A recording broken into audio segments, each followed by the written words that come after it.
Então, olha só, vamos começar a resolução desses exercícios de provas anteriores do PSS, da UEPG, do ano de 2021, etapa 1. Pessoal, lembrando que todas as questões, elas são somatório.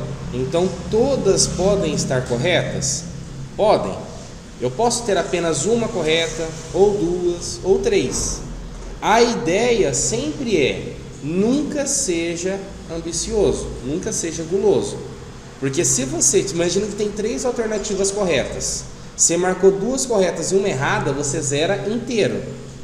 Então, às vezes é melhor você marcar uma menor quantidade de corretas e não zerar, ok?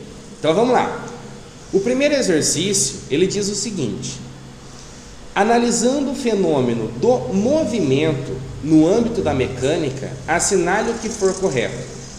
Se for constante o módulo da velocidade de um corpo, eu posso afirmar que ele está desprovido de aceleração? Essa premissa é uma premissa que pode até mesmo causar certa confusão, só que ela é uma premissa falsa. E por que ela é uma premissa falsa? Às vezes a gente pode pensar, mas está falando ali que o módulo da velocidade vai ser constante, mas além desse módulo ser constante, a gente também precisaria analisar como que é a direção e o sentido dela. Às vezes ela poderia ter uma inversão de direção e ainda apresentar essa velocidade constante em módulo, mas não no valor do sinalzinho positivo ou negativo dela. Então, por isso que ela é uma premissa falsa. Aí agora eu vou ler a premissa 02. Se o deslocamento de um móvel tem valor positivo, o seu movimento é progressivo? O que significa um deslocamento positivo? Significa que eu vou ter uma determinada trajetória e toda trajetória ela tem que ter um certo referencial. Então imagina que aqui eu tenho o meu referencial da minha distância em metros. Qual que está o sentido positivo dela? Para a direita ou para a esquerda? Para a direita. Então, se eu tiver um determinado móvel e esse móvel estiver para o meu sentido positivo da minha trajetória, a velocidade dele vai ser como? Se eu considerar que ele está em um movimento retilíneo uniforme, a velocidade dele não é dada por ΔS e ΔT? É ou não é? Esse deslocamento dele não está para o sentido positivo da trajetória? Então, ΔS é positivo. Logo, a minha velocidade também vai ser positiva. E se a minha velocidade é positiva, sim, eu tenho um movimento que é chamado um movimento progressivo. Tudo bem? Premissa 04. Se o valor da aceleração de um móvel é positivo, ele pode estar em movimento retrógrado? Se o valor da aceleração de um móvel é positivo, ele pode estar em um movimento retrógrado? Pode. O que seria um exemplo disso? A queda livre. Imagina que eu tenho aqui o chão, e a partir do chão eu tenho aqui um determinado bloco. Esse meu bloquinho, ele vai ser solto em queda livre. Se ele vai ser solto em queda livre, quanto que vale a velocidade inicial dele? Zero. E depois de um certo tempo ele não vai chegar nessa posição aqui embaixo? Quando ele chega aqui, a velocidade dele vai ser nula? Não, vai ser diferente de zero. Então, se era zero e agora é diferente de zero, a velocidade dele aumentou ou diminuiu? Aumentou. E ela aumentou graças à aceleração da gravidade. Então a minha gravidade aqui, ela é uma gravidade positiva e ela vale 10 metros por segundo ao quadrado. Então trata-se de um movimento com a minha aceleração positiva? Sim. Mas se eu considerar o meu sistema de coordenadas cartesianos, para cá o meu eixo x e para cá o meu eixo y, ele está indo para o sentido positivo do eixo y? Ele está indo para o sentido oposto. Então trata-se de um movimento retrógrado, mas ao mesmo tempo ele tem uma aceleração positiva. Então sim, isso é possível. Essa premissa é uma premissa verdadeira. Tudo bem? Aí agora eu vou para 08. Quando um movimento acontece para a esquerda, ele sempre é um movimento retrógrado? Para fazer essa análise aqui eu não desenhei o meu sistema de referência assim? Mas e se eu quiser considerar um referencial que para cá o y é positivo e para cá o x é positivo? Eu também não posso? O movimento, o repouso, o positivo, o negativo, o retrógrado, o progressivo, tudo depende do referencial. Então eu não posso falar que sempre que um movimento está para a esquerda ele é retrógrado. Ele pode ser retrógrado ou não, depende do meu referencial. Então essa premissa ela é uma premissa falsa. Logo, como que dá o meu somatório? 6. Então eu marcaria no meu gabarito 0,6. Tudo bem? Questão 2 diz o seguinte: um móvel de massa 50 gramas. Então eu já venho aqui no cantinho e já anoto, ó. Então agora eu tenho uma massa de 50 gramas. Gramas é a unidade no sistema internacional para massa? Tem que ser quilograma. Como que eu passo de grama para quilograma? Divido por 1000. Ou multiplico por 10 a menos 3, lembra? Então aqui fica a gosto do freguês. E por que isso acontece? Como que é o meu sistema de conversão de unidades? Eu tenho lá quilômetro, depois eu tenho hectômetro, depois eu tenho decâmetro, depois eu tenho metro, depois eu tenho decímetro, depois eu tenho centímetro e depois eu tenho o milímetro. Toda vez que eu ando da esquerda para a direita, eu multiplico aqui por 10. Quando eu ando da direita para a esquerda, eu divido por 10 ou multiplico por 10 a menos 1, que é a mesma coisa. Então, saindo... Opa, ali eu coloquei metro, né? Não tem problema. Coloquei propositalmente para a gente entender que a mesma relação que eu tenho para metro, eu tenho para grama. A diferença é que no lugar do mzinho, eu teria o g. Ok? Então aqui, ó, de grama, eu teria aqui no meio a grama, não seria? Até chegar em quilo, eu ia ter que fazer dividido por 10, dividido por 10, dividido por 10.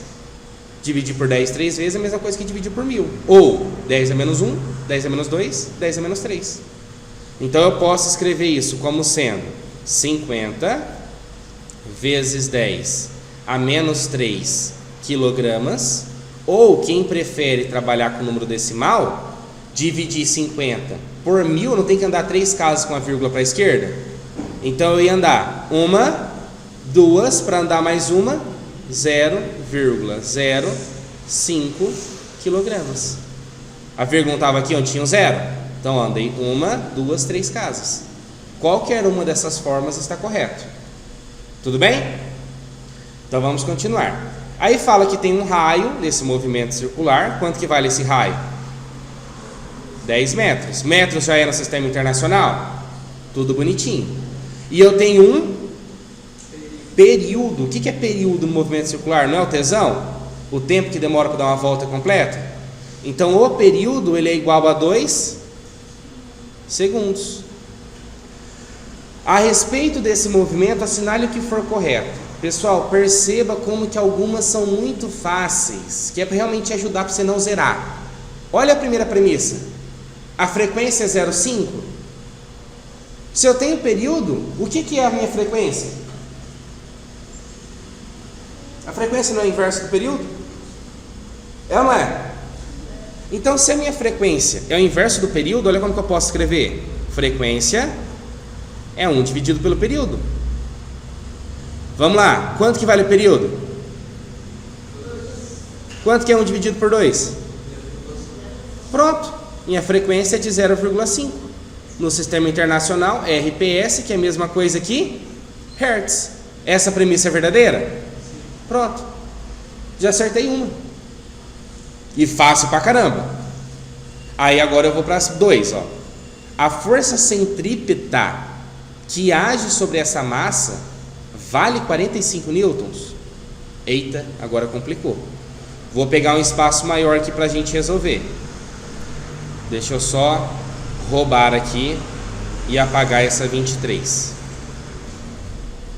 Então, ó, a premissa 01 já está aqui validada. Tudo bem? Agora eu vou analisar a minha premissa aqui 02.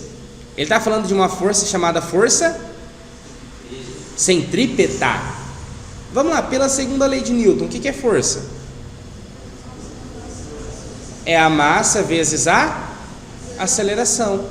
Se eu quero calcular essa força, que é a força centrípeta, a diferença é que eu uso a aceleração centrípeta. Qual que é a aceleração centrípeta? Qual que é a equação da aceleração centrípeta? Não é V quadrado sobre R? Lembrando que o Vzinho normal é velocidade linear. Se fosse velocidade angular era ômega. Então vamos lá, o que eu quero é isso. Eu tenho a massa? Tenho. Eu tenho a velocidade linear? Então eu consigo calcular tendo duas variáveis? Então quem que eu preciso encontrar obrigatoriamente? A velocidade linear. Então não dá para eu continuar na 2. Muitas vezes quando eu fazia a prova, o que eu já pensava? Ah, é complicado, vou deixar essa para trás, vou para outra. Então beleza, então vamos para 0,4. Vamos dar uma olhadinha na 0,4 se a gente sabe resolver ela. Aí eu vou lá e olho a minha premissa 0,4. O que a premissa 0,4 quer? A velocidade angular desse móvel é igual a π rádios por segundo. Aí eu lembro, bom, velocidade angular é aquele ômega, não é? E a velocidade angular, como que eu consigo calcular ela? Não é o tanto que varia, ou como minha avó diz, varia o ângulo no decorrer do tempo? É ou não é? Por isso que é angular. Só que quantos ângulos eu tenho em radianos em um movimento circular, em uma trajetória? Não é 2π? Porque 2π vale 360 graus. Sempre, pessoal, em uma circunferência eu sei que ela tem 360 graus. Vou até escrever aqui, ó. Eu sei que uma circunferência tem 360 graus. E sempre isso equivale a 2π radianos. Então, consequentemente, eu sei também que cada π vale 180, concorda? É só pegar esse 2 e passar para cá dividindo? Tá. Então, uma circunferência ela vale 2π rad. Rad significa radianos. Então, no lugar do delta θ, eu vou colocar o quê? 2π. Tranquilo? E eu tenho que dividir pelo tempo. Mas como que é chamado tempo para uma volta completa? Porque eu peguei o ângulo de uma volta completa. O tempo de uma volta completa não é o tesão, que significa período? Então vamos lá, vamos substituir agora. Então meu ômega, ele vai ser igual a 2π, mantive lá em cima. Quanto que vale o meu período que o exercício deu? 2. Ali eu tenho 2 dividido por 2. O que eu posso fazer com 2 dividido por 2? Corto. O que sobra para mim ali no ômega? Sobra π. Só que o que eu dividi em cima? Não foi radianos? E embaixo não era tempo? Por segundo. Não é exatamente o que estava falando ali minha premissa, pessoal? Não é exatamente o que diz a minha 4? Então essa 4 é uma premissa verdadeira. Ah, mas ó, aqui no final quando você olha parece difícil, pô, π rádios por segundo. Mas se eu for fazendo passo a passo não fica. Aí agora eu tenho que identificar o que diz a premissa 0,8. O que a 0,8 quer que eu determine? Utilizando π como sendo 3, eu posso falar que a velocidade linear vale 108? Tem alguma relação matemática que mostra como que a velocidade linear pode ser associada a angular? V igual a ômega R. Então V é igual a ômega R. O que eu quero é V, que é linear, não é? Então V vai ser igual. Quanto que vale ômega? π. Quanto que vale o raio? 10. Só que o exercício mandou eu usar π igual a quanto? 3 vezes 10. Então quanto que dá essa minha velocidade? Ah, essa é uma premissa errada então. Aqui eu não utilizei metros. É ou não é? Então qual que é essa unidade que eu tenho de velocidade? E ali ele está dando em metros por segundo? Como que eu converto de metros por segundo para quilômetros por hora? Vezes 3,6. E quanto que dá 30 vezes 3,6? 3,6 vezes 30. 0 vezes 6, 0, né? 3 vezes 6? 18, vai 1? 3 vezes 3, 9. Mais um que foi? 10. Aqui dá 10, 8, 0. Uma casa decimal. Quanto que deu? 108. Velocidade igual a 108. Agora em qual unidade? Quilômetros por hora. Consequentemente, eu acabo de comprovar que essa minha premissa ela é uma premissa verdadeira. Então essa também está certa. Opa, mas peraí. O que eu acabei de encontrar aqui? V? Eu não tinha desistido aqui porque eu não tinha V? E se eu voltar? Será que agora eu consigo? Agora voltando. Força centrípeta. Quanto que vale a massa?